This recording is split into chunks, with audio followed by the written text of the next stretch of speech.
Ravi de vous retrouver sur cette antenne. C'est parti pour cette édition du soir, les titres. Une enveloppe de 120 millions de francs CFA octroyée par la FAO au ministère des Pêches et de l'économie maritime. Et c'est pour la relance de la pêche continentale. Le projet d'appui au développement de la pêche continentale pour le renforcement de la sécurité alimentaire a été donc lancé dans les 12 régions. Le directeur du Centre régional des œuvres universitaires du Sine Saloum, El Hadji Ibrahim Niass, plaide pour le renforcement du budget alloué au CROUS. Et c'est pour, selon lui, mieux prendre en charge les besoins du personnel administratif et les étudiants. Article de la semaine revient sur le retrait de l'article 87 à l'Assemblée nationale, l'adoption du projet de loi portant révision de la Constitution et Code de procédure pénale. Là, Malik Sissé va faire le point dans cette édition. Et puis, la rubrique Portrait du jour par la rencontre de Mohamedou Djibril Ouad, l'homme aux multiples casquettes, le maire de Biscuiterie, est aussi dans le sport, actuel président de la Ligue sénégalaise de football professionnel. Sa passion l'a mené dans ce domaine. Voilà pour les titres. Le développement, c'est dans une poignée de secondes.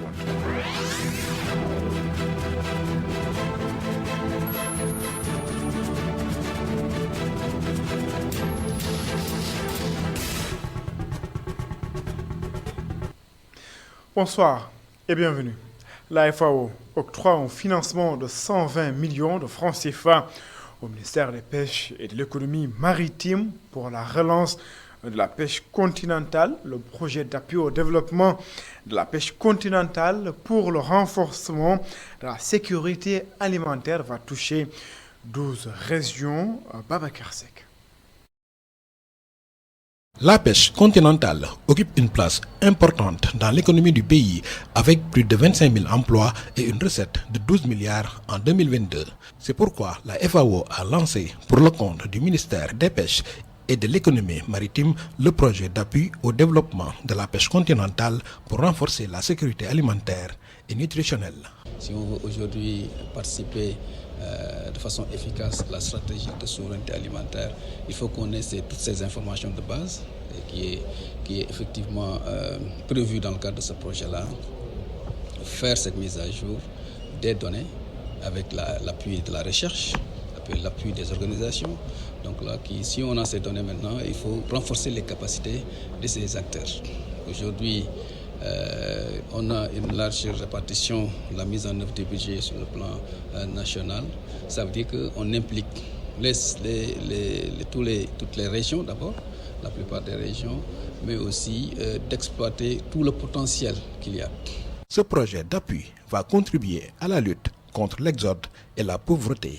C'est lutter contre la pauvreté et lutter contre l'insécurité alimentaire. C'est aussi lutter pour diminuer la pression exercée sur les ressources marines.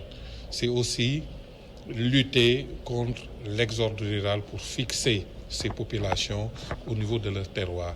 Parce que cette pêche continentale couvre l'ensemble 12 des 14 régions du Sénégal.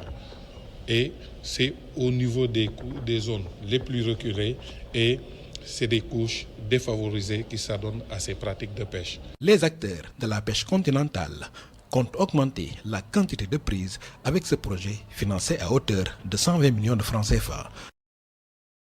Élaboration du programme national d'éducation financière pour l'Observatoire de la qualité des services financiers en collaboration avec la BCEAO. Un programme important aux yeux des acteurs. Plus de 50% des populations n'ont pas une bonne éducation de base en matière de finances selon eux. Voici Momar Diop, il est le président du conseil d'orientation de l'Observatoire de la qualité des services financiers. Il est ici au micro de le correspondant permanent à Mbour, Muntaga Kane et Mamoudouba.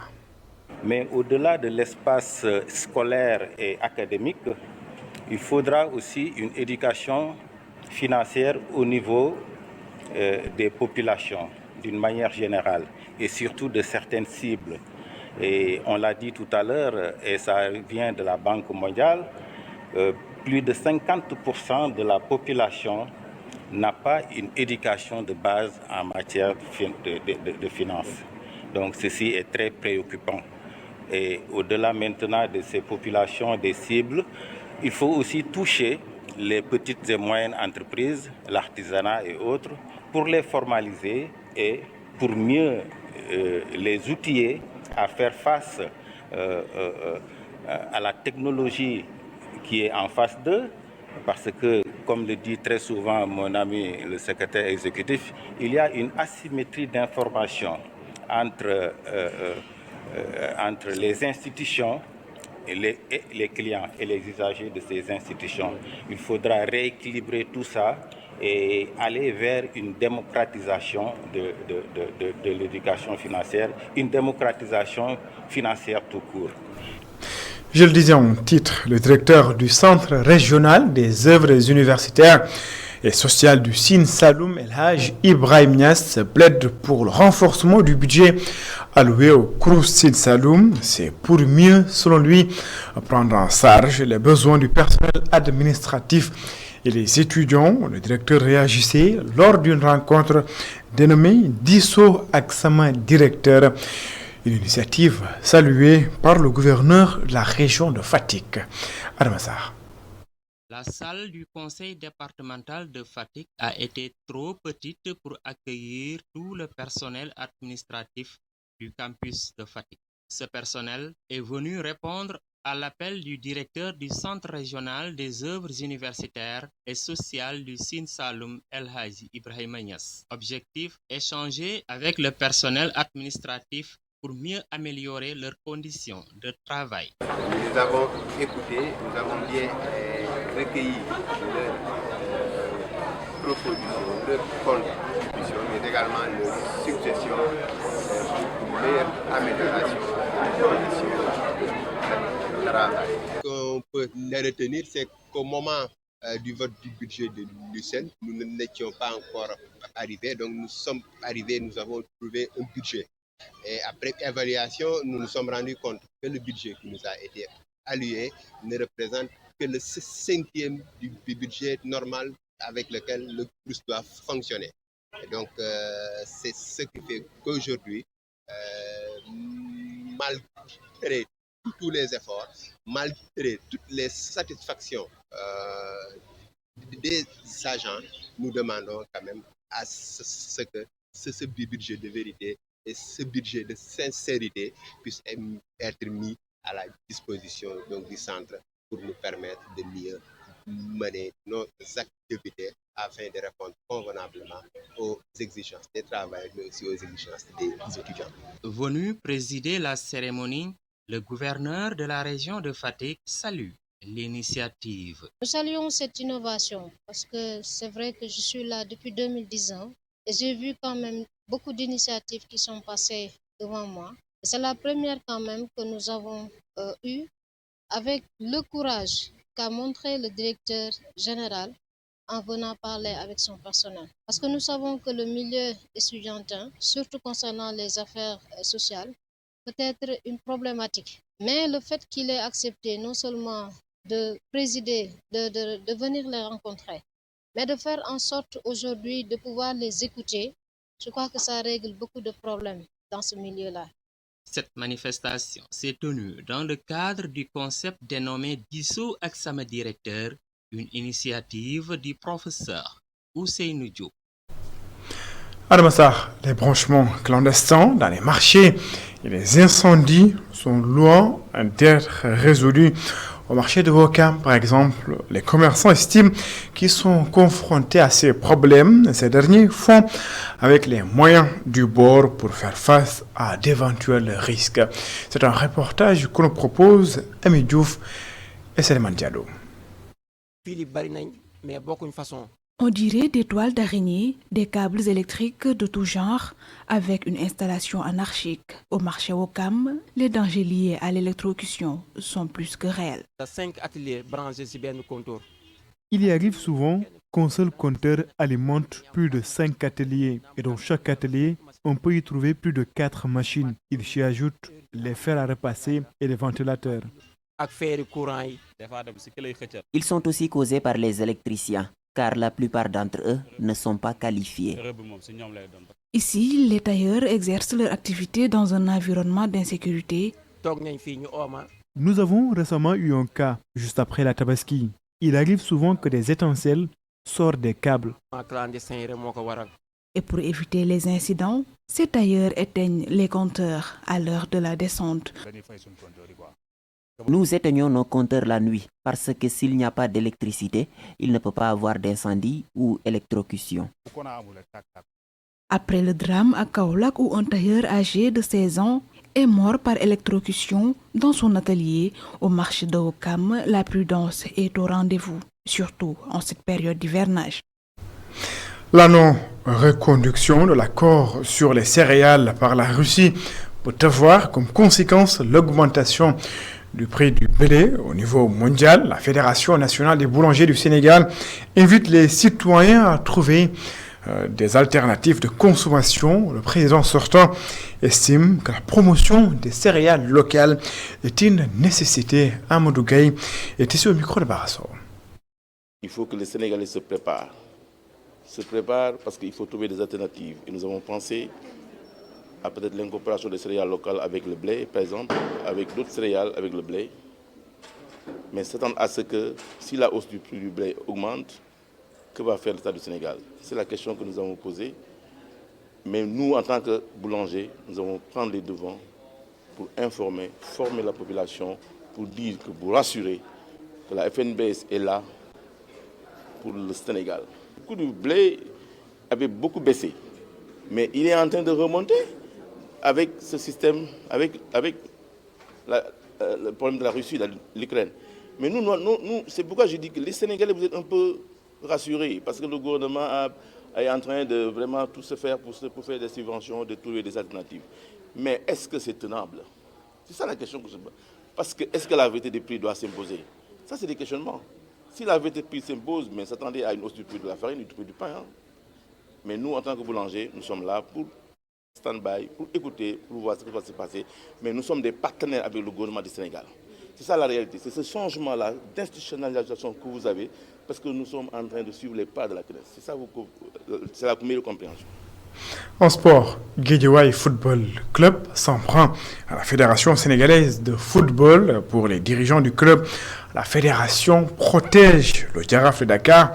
Ils ne sont pas satisfaits de la médiation de la Fédération sénégalaise de football. La situation, selon eux, ne peut plus continuer. Mbaye Diagne Ndiaye est le premier vice-président du Guédiawaye Football Club. Il est ici au micro de Boudal Ndiaye et de Cheikh Maguette Mbaye.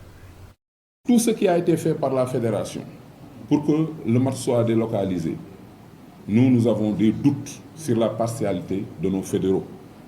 Parce que nous ne pouvons pas comprendre que Ndiambour ait eu des problèmes avec l'AS Jaraaf et Jaraaf s'en est sorti indemne.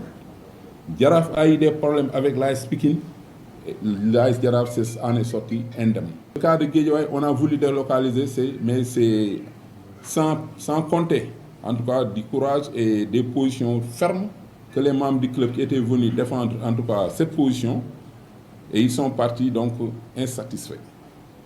Et je dis qu'aujourd'hui, dans des cas de figure, la fédération avait des personnalités beaucoup plus expertes que le chef de délégation qu'on a amené. Donc aujourd'hui, le Guédiawaye Football Club ne peut pas comprendre qu'on ait voulu, par force, amener l'AS Jaraaf en finale. Parce que vous voyez, le parcours, c'est quelque chose qui a été dessiné. Donc il faudrait que les gens s'interrogent même sur la position que la fédération donne à l'AS Jaraaf. Parce que ça ne peut pas continuer. Et c'est un appel qui est lancé à l'ensemble des présidents de clubs aujourd'hui. Il faudrait qu'on prenne notre responsabilité en main. Cette responsabilité, c'est de se constituer en syndicat, entre guillemets, pour pouvoir défendre les intérêts des clubs. Parce que si Ndiambour en a pâti, Linguère en a pâti, Pikine en a pâti, Guédiawaye en a pâti, demain ce sera Ouakam ou autre. Votre rubrique article de la semaine revient donc sur le retrait de l'article 87 à l'adoption du projet de loi portant révision de la Constitution et du projet de loi portant code de procédure pénale, la bagarre au siège de l'APR, mais aussi le report de l'exploitation du pétrole en 2024 au menu des quotidiens de cette semaine. C'est l'affaire d'Elhadji Malick Cissé.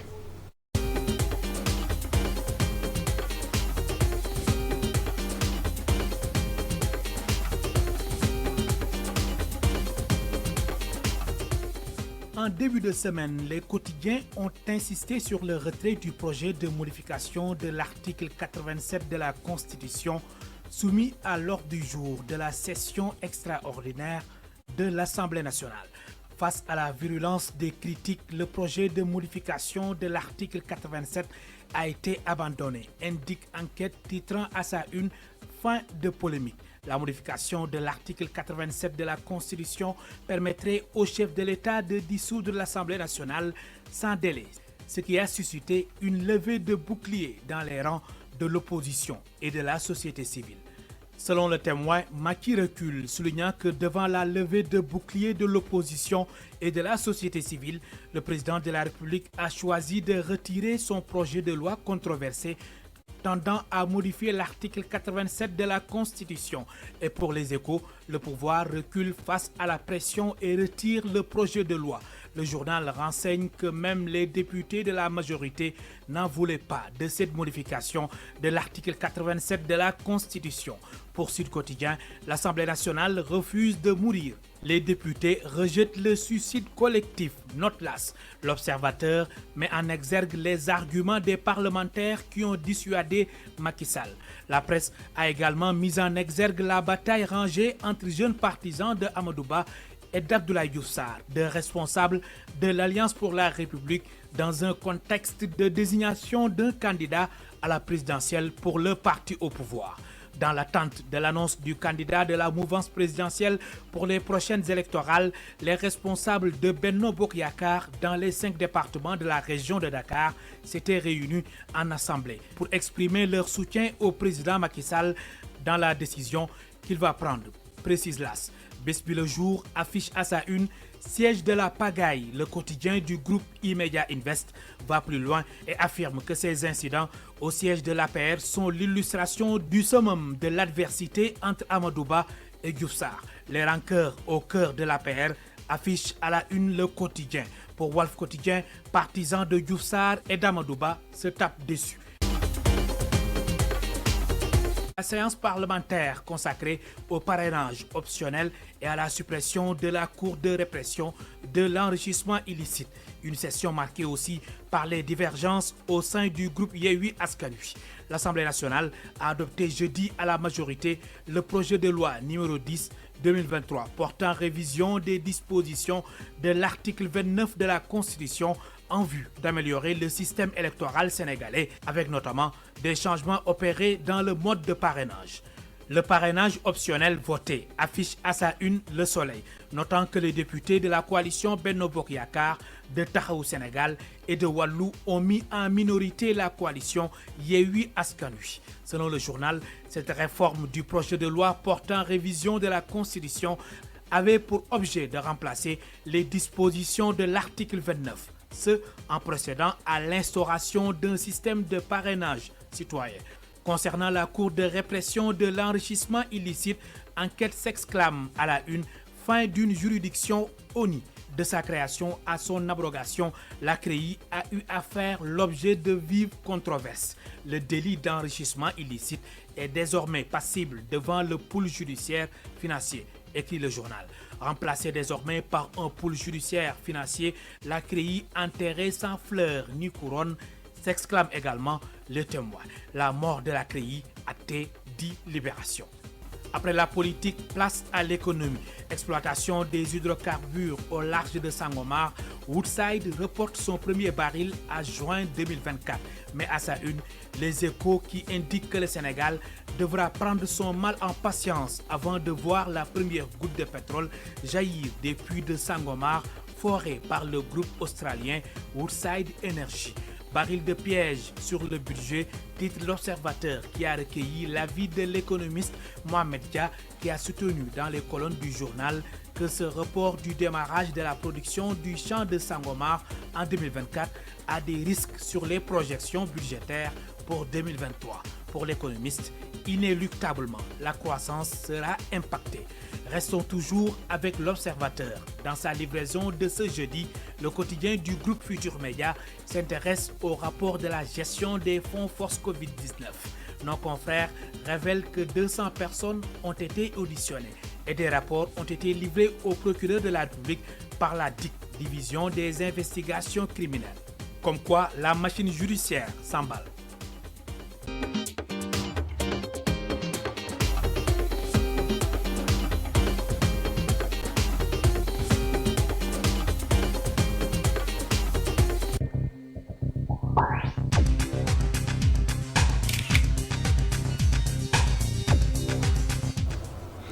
Vous l'avez compris, votre place à présent à votre rubrique Portrait du jour, la rubrique Portrait du jour par la rencontre de Mohamed Djibril Wade, ou l'homme aux multiples casquettes, maire de la commune de Biscuiterie, chef d'entreprise, président de la Ligue sénégalaise de football professionnel, vice-président de la Fédération sénégalaise de football. Mohamed Djibril Wade a gravi des échelons. Son parcours n'a pas été de tout repos, n'est-ce pas, Mme Senou Babou? La réussite est au bout de l'effort. Mohamed Djibril Wade en est la parfaite illustration. De marchand ambulant Bana à chef d'entreprise, le chemin a été long et miné d'obstacles, mais le natif de Niaritali n'a jamais baissé les bras. Il a bâti brique après brique son empire. Actuellement, je suis maire de la commune de Biscuiterie. Sur le plan professionnel, je suis chef d'entreprise. Je dirige une entreprise qui s'appelle Utraplast, unité de transformation de plastique. Pour mes occupations de passion, je suis sportif et je suis le président du club de football de Niaritali, Grand Dakar Biscuiterie. Et en même temps, je suis le président de la Ligue sénégalaise de football professionnel et le premier vice-président de la Fédération sénégalaise de football. L'ancienne pensionnaire de la faculté de droit de l'université Cheikh Anta Diop de Dakar est un homme à multiples casquettes, chef d'entreprise, maire de la commune de Biscuiterie, premier vice-président de la Fédération sénégalaise de football. Mohamed Djibril Wade joue sur plusieurs terrains. J'étais un petit banabana, agent commercial dans une entreprise de plastique. Après, j'ai quitté la représentation commerciale pour entrer à la direction des établissements de santé comme conseiller juridique du directeur des établissements de santé. Je suis retourné à ma base dans la représentation commerciale. Mais après, j'ai créé une entreprise de plastique et maintenant je suis le directeur général. Et dans mon domaine, je suis le premier, je dirige la première industrie de plastique de l'automoulage. Gérer d'une main de maître toutes ces fonctions n'est pas une chose aisée, mais en bon amateur de sport, il sait trouver la bonne combinaison pour un coaching gagnant. Écoute, c'est un problème d'organisation. Et je pense qu'aujourd'hui, mon travail, et Dieu a fait ça, mon travail, c'est de faire travailler les gens. Ce n'est pas moi qui travaille. Donc aujourd'hui, je suis autour d'une équipe au niveau de la mairie.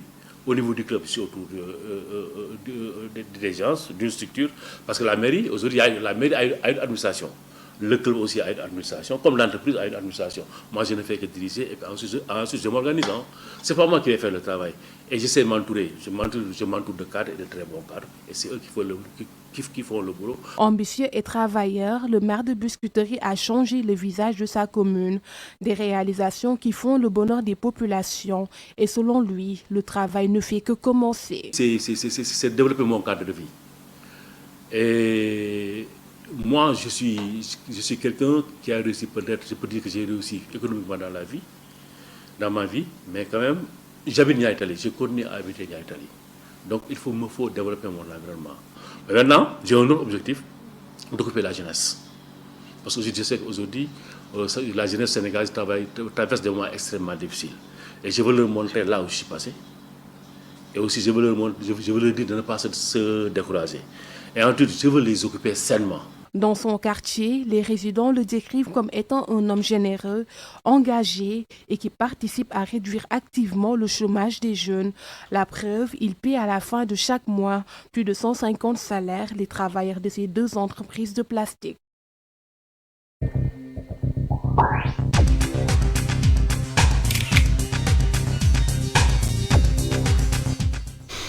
Mam Sene Boubabou, merci. C'est la fin de cette édition. Merci de l'avoir suivi. Excellente suite de programme sur les antennes d'ITV.